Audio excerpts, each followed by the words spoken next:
Bien, deux vidéos qui vont être consacrées au coût de la fiscalité. Donc la première vidéo va être consacrée au problème de la perte sèche et la seconde vidéo sera consacrée à la courbe de l'affaire. Alors pour aborder sereinement ces deux vidéos et notamment la première, il faut certains prérequis. Vous devez avoir compris la notion de marché, l'offre et la demande, clairement. D'autre part, vous devez avoir compris la notion d'élasticité, on va en avoir besoin. Et d'autre part, vous devez avoir compris la notion de surplus. Je vous renvoie au tuto sur ces thèmes pour ces vidéos. Alors l'idée générale de ces deux vidéos, c'est que la fiscalité va modifier les incitations des agents économiques, qu'ils soient consommateurs ou producteurs, sur un marché. Et pour quelle raison? Tout simplement, c'est que vous avez compris que dans une économie de marché, les agents obéissaient à des systèmes d'incitation. Et dans une économie de marché, l'incitation première, elle est donnée par le système des prix.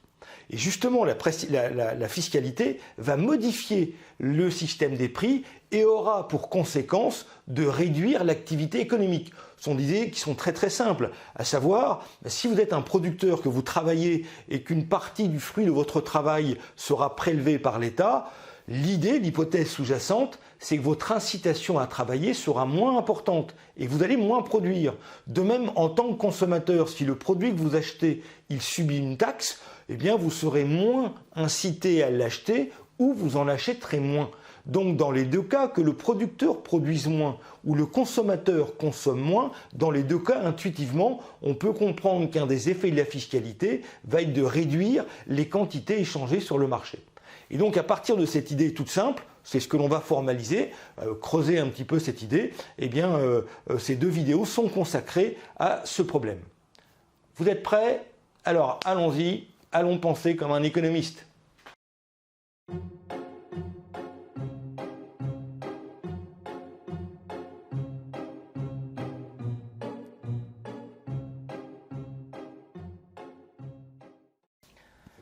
Bien donc. Alors, nous allons donc penser comme un économiste. Donc, on s'inspire du bouquin de Gregory Mankiw, dont j'ai déjà parlé. Et donc, sur le coût de la fiscalité, je vais commencer par l'idée générale là, que j'ai présentée. On va chiffrer un peu ce point-là. Là, c'est un aspect général du coût de la fiscalité. On va imaginer que la valeur qu'accorde Juliette à une maison propre, elle est de 120 € par semaine. Ça nous renvoie au surplus et sa volonté de payer. Elle estime que la valeur d'une maison propre est de 120 € par semaine. Face à ça, il y a Roméo qui peut faire ce travail en 4 heures, il lui faut au moins 80 €, c'est son coût d'opportunité. Voilà. Minimum 80 €, en dessous son coût d'opportunité est trop élevé, il ne fera pas l'affaire. Donc là ici on va imaginer qu'ils se mettent d'accord, et ils se mettent d'accord pour 100 €. À 100 €, si on se souvient de la notion de surplus dont j'ai parlé dans des vidéos précédentes, pour 100 €, ça signifie que quel est le surplus total de cet échange? Là, Juliette, elle est prête à payer 120 € et elle va payer 100 €, 20 € de surplus pour Juliette. Roméo, lui, peut faire le job pour 80 € au minimum et il va le faire pour 100 €. Donc il a ici un surplus de 100 €. Donc le surplus total est de 40 €. Donc là, ici, on a un échange standard, mutuellement avantageux, mutuellement consentant. Et donc, bon, tout va bien. On va maintenant mettre une taxe. L'État lève une taxe de 50 € sur le nettoyage. Et donc on a vu que soit il va taxer la demande, soit il va taxer l'offre. Ce que l'incidence fiscale a révélé précédemment, c'est que les deux allaient payer. Mais là on a mis une forte taxe. Imaginons qu'il taxe tout d'abord la demande, ici la Juliette qui demande une maison propre. Donc 120 €, la valeur qu'accorde Juliette, moins les 50 € de la taxe qui est donnée par l'État, 70 €. 70 € maintenant c'est le maximum que Juliette elle peut payer. Maintenant c'est le maximum pour qu'elle accorde à une maison propre. La taxe a pris une partie de sa volonté de payer. Or 70 € c'est inférieur au coût d'opportunité de Paul, dont on a dit par hypothèse qu'il fallait 80 €. Conséquence, Juliette ne va pas faire appel à Roméo. Imaginons maintenant que l'État taxe l'offre de service à domicile, ici nettoyage de la maison. Et donc 50 €. Lui, il lui faut 80 € minimum. Plus les 50 € qu'il va payer, 130 €. Donc à 130 €, il accepte de faire le job. Sauf que c'est le minimum pour Roméo, mais c'est trop pour Juliette. Conséquence de la taxe ici, c'est qu'il n'y a pas d'échange.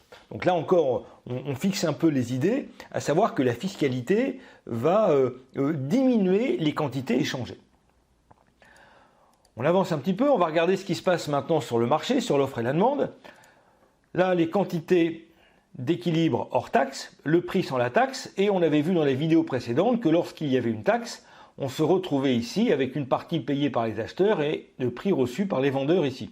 Et on se souvient que les quantités hors taxe qui étaient ici étaient maintenant plus faibles. Donc ce qu'on a vu dans le slide précédent, on chiffre un petit peu ce qu'il peut y avoir ici, une diminution des quantités échangées. Tout à l'heure, entre Roméo et Juliette, il n'y avait pas d'échange. Là, sur le marché, on voit qu'on a simplement une diminution des quantités qui sont données.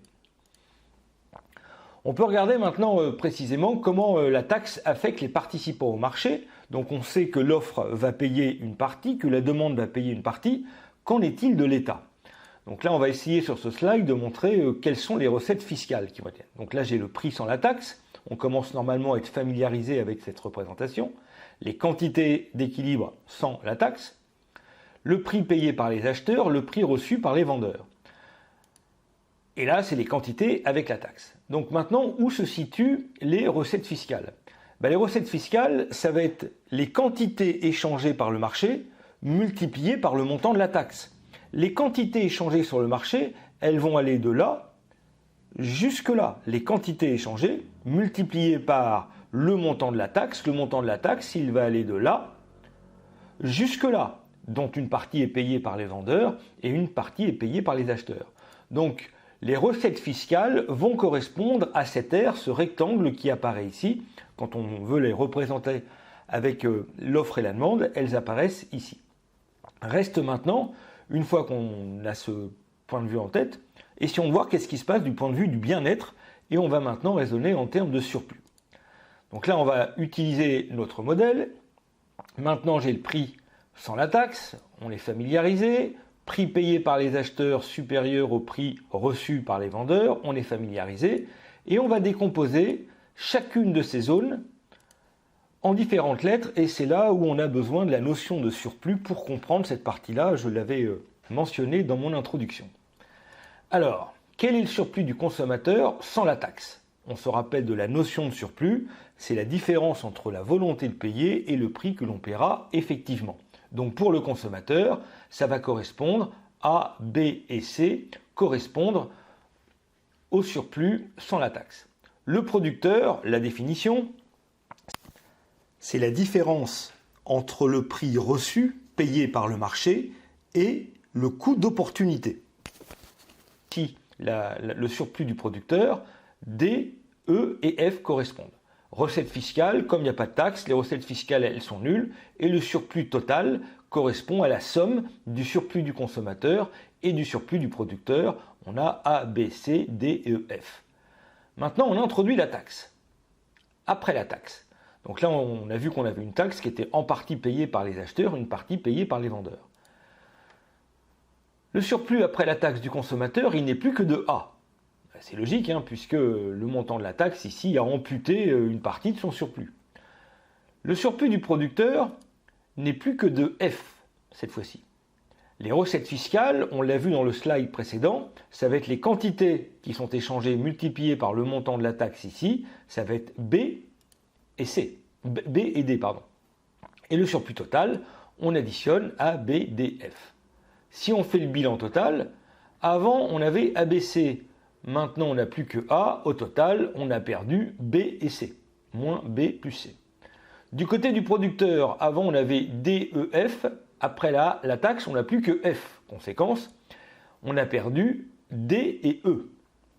Les recettes fiscales, là, elles ont augmenté. Avant, elles étaient nulles. Maintenant, avec la taxe, les recettes fiscales augmentent de B et D. Et vous allez me dire, l'État a vocation à redistribuer ses recettes fiscales. Ce n'est pas pour lui. Il n'a pas vocation à faire du profit. Conséquence, il va le redistribuer. C'est pas une perte en soi. Sauf que quand on fait l'addition totale, on se retrouve ici avec une perte sèche qui va être moins C moins E, qui va correspondre ici aux deux triangles qui correspondent dans cette partie-là. C'est là où la perte sèche, elle apparaît. Alors intuitivement, on peut là comprendre que cette perte sèche, elle va dépendre des élasticités de l'offre et de la demande.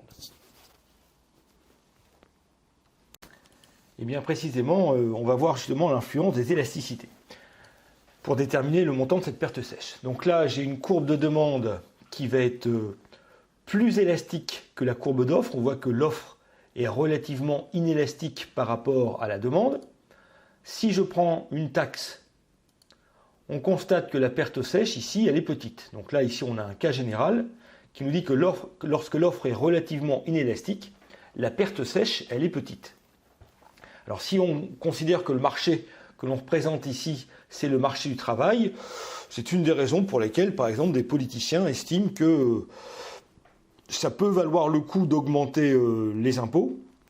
Bon, nous, on a compris que c'était l'offre sur le marché du travail, par exemple, la partie la plus inélastique qui allait payer la plus grande partie de l'offre, mais la perte sèche est petite, disent-ils. Donc voilà, le matraquage fiscal n'aura pas tellement de conséquences économiques. La perte sèche est petite et ça va permettre de mettre en place des programmes de dépenses publiques plus ou moins judicieux d'ailleurs, ça c'est mon point de vue, qui vont se mettre en place. L'autre représentation, c'est de voir cette fois-ci une offre de travail qui là, cette fois-ci, est relativement élastique. Ma courbe de demande, elle n'a pas changé. Regardez ce qui se passe. Ma taxe, elle arrive ici. Et là, on voit que lorsque l'offre est plus élastique, la courbe, la perte sèche est plus grande. Donc, lorsque l'offre est relativement élastique, la perte sèche est grande.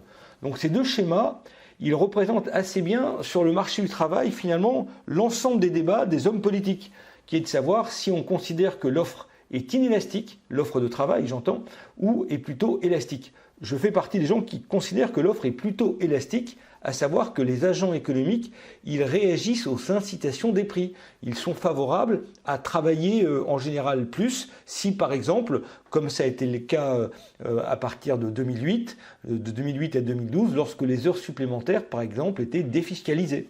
Et à l'inverse, on constate que lorsque les taxes augmentent, sont trop grandes, certaines personnes décident, plus sensibles au système des prix, décident de travailler moins. Donc c'est un débat qui porte finalement sur l'élasticité de l'offre de travail, mais plus généralement sur l'ensemble des marchés. Si on regarde ici une offre à élasticité constante, et cette fois-ci c'est la demande qui est plus inélastique. Alors dans ce cas-là, la taille de la taxe ici nous fait que l'offre, lorsque la demande est relativement inélastique, la perte sèche elle est petite. Et si on représente un marché où cette fois-ci l'offre est constante, mais par contre la demande est beaucoup plus élastique, on voit que là, cette fois-ci, la perte sèche, elle est plus grande. Donc on voit que cette histoire de perte sèche, elle dépend principalement des élasticités et tout débat public sur les marchés et tout débat public qui porte sur les dépenses gouvernementaux, il devrait prendre en compte cette histoire de perte sèche.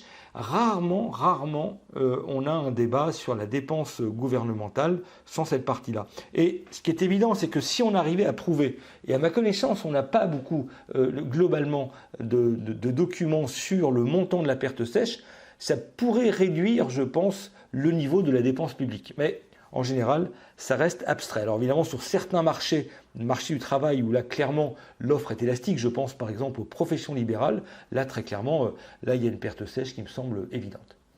Bon, en tout cas, il nous reste à voir un point, je l'ai dit dans la prochaine vidéo, sur la courbe de l'affaire, mais elle est liée à cette évolution de la perte sèche. Je vous remercie de votre attention et on se revoit dans la vidéo numéro 2 sur le coût économique de la fiscalité.